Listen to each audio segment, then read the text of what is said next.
शंख से क्यों नहीं चढ़ाते शिवलिंग पर जल। हम सब जानते हैं कि पूजन कार्य में शंख का उपयोग महत्वपूर्ण होता है। लगभग सभी देवी देवताओं को शंख से जल चढ़ाया जाता है, लेकिन शिवलिंग पर शंख से जल चढ़ाना वर्जित माना गया है। आखिर क्यों शिव जी को शंख से जल अर्पित नहीं करते हैं? इस संबंध में शिव पुराण में एक कथा बताई गई है। शिव पुराण के अनुसार शंखचूड़ नाम का महापराक्रमी दैत्य हुआ। शंखचूड़ दैत्यराज दम का पुत्र था। दैत्यराज दम को जब बहुत समय तक कोई संतान उत्पन्न नहीं हुई, तब उसने भगवान विष्णु के लिए कठिन तपस्या की। तब से प्रसन्न होकर विष्णु प्रकट हुए। विष्णु जी ने वर मांगने के लिए कहा। तब दम ने तीनों लोकों के लिए अजय एक महापराक्रमी पुत्र का वर मांगा। श्री हरि तथास्तु बोलकर अंतर्धान हो गए। तब दम के यहाँ एक पुत्र का जन्म हुआ, जिसका नाम शंखचूड़ पड़ा। शंखचूड़ ने पुष्कर में ब्रह्मा जी के निमित्त घोर तपस्या की और उन्हें प्रसन्न कर लिया। ब्रह्मा ने वर मांगने के लिए कहा।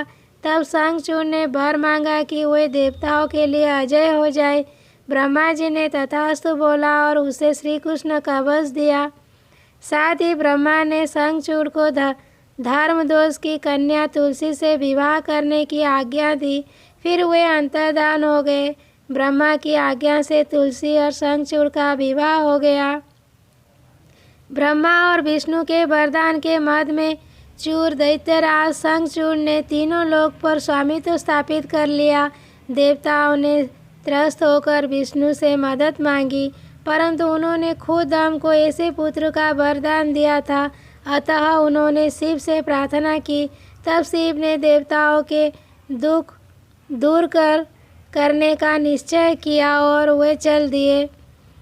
परंतु श्री कृष्ण कवच और तुलसी के पतिव्रत धर्म की वजह से शिव जी भी उसका वध करने में सफल नहीं हो पा रहे थे।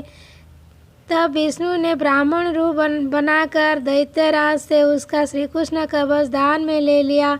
इसके बाद शंखचूड़ का रूप धारण कर तुलसी के सील का हरण कर लिया। अब शिव ने शंखचूड़ को अपने त्रिशूल से भस्म कर दिया और उसकी हड्डियों से शंख का जन्म हुआ। क्योंकि शंखचूड़ विष्णु भक्त था, अतः लक्ष्मी विष्णु को शंख का जल अति प्रिय है और सभी देवी देवताओं को शंख से जल चढ़ाने का विधान है।